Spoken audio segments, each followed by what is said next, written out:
Baik, bismillahirrahmanirrahim. Assalamualaikum warahmatullahi wabarakatuh. Jumpa lagi dengan saya di Abil Maiwa Channel.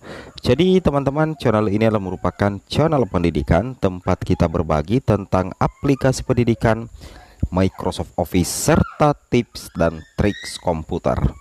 Jadi pada video kali ini kembali lagi admin akan mencoba mengupdate informasi terbaru terkait P3K Guru di tahun 2022-2023, yang mana di sini menjelang publish pengumuman kelulusan ya untuk P1, P2, P3, P4. Kami akan mencoba menganalisis ya terkait dua kriteria khusus ya, khusus P2 dan P3 yang masuk optimalisasi mengisi formasi kosong jelang penempatan ya. Kemudian ada info resmi juga dari Prof Nunuk ya. Apakah kira-kira P1, P2, P3 itu aman 100%? Siap-siap estimasi penempatan untuk P1, P2, P3, P4. Tapi sebelum kita lanjut, bagi rekan-rekan guru yang baru pertama kali mengenal channel ini, jangan lupa tekan tombol subscribe dan aktifkan lonceng notifikasinya agar setiap hari Bapak Ibu bisa mendapatkan update informasi terbaru seputar P3K di tahun 2022 ini. Oke, tanpa berlama-lama lagi kita langsung saja cek informasinya.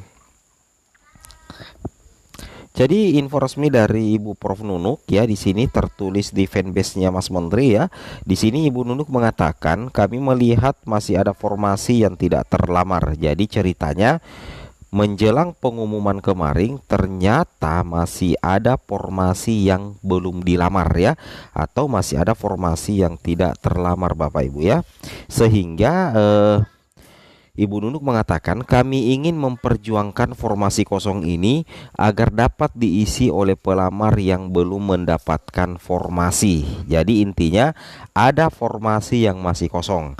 Nah, harapan dari Ibu Nunuk terkait dengan formasi yang masih kosong itu diperjuangkan agar nantinya bisa diisi oleh pelamar yang belum mendapatkan formasi.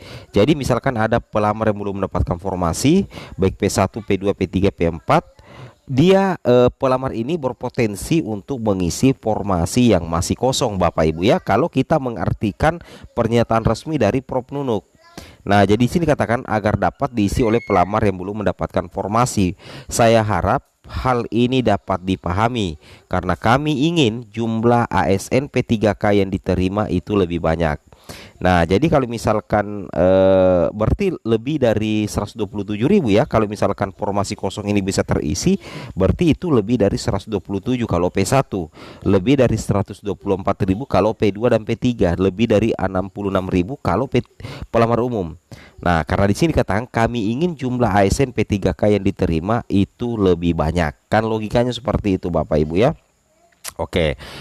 Kemudian di sini ada informasi juga ya, bahwasanya di sini dikatakan Prof Nunuk menjelaskan bahwa merujuk pada Permenpan RB, Kemendikbudristek itu dapat memberikan rekomendasi penempatan di sekolah lain bagi guru yang saat ini bekerja ya, bagi guru yang saat ini bekerja tetapi tidak sesuai dengan kebutuhan di sekolahnya. Jadi selain optimalisasi, nantinya itu ada pemberian rekomendasi penempatan. Siapa yang memberikan ini? Tentunya adalah Kemendikbudristek. Jadi Kemendikbudristek itu bisa memberikan penempatan, rekomendasi penempatan di sekolah lain. Nah, jadi ini memindahkan guru dari satu sekolah ke sekolah lain karena terbentur di kebutuhan di sekolah induknya. Nah, itu namanya rekomendasi penempatan. Nah, ini masuk dalam proses optimalisasi sebenarnya, pemerataan atau pemetaan Bapak Ibu ya. Itu yang harus Bapak Ibu pahami. Kemudian di sini juga dikatakan ya, ini penting untuk rekan-rekan sekalian. Di sini juga dikatakan setelah melakukan seleksi SNP3K 2022 untuk formasi P1, P2, P3, P4 ternyata masih terdapat formasi kosong.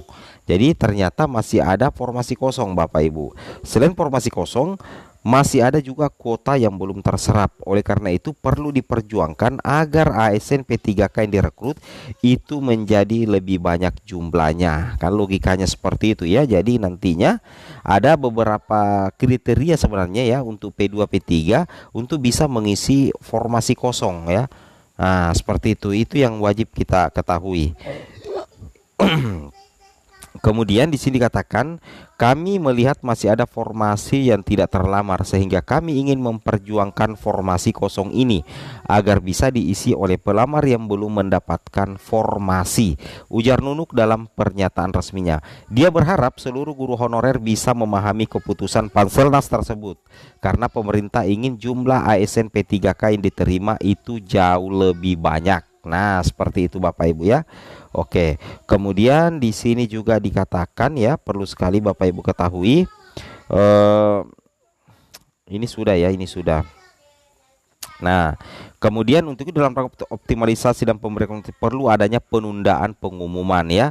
Nah, ini ya intinya bahwasanya pengumuman hasil seleksi ditunda oleh Panselnas dan Kemendikbudristek dengan alasan masih ada formasi yang tidak terlamar.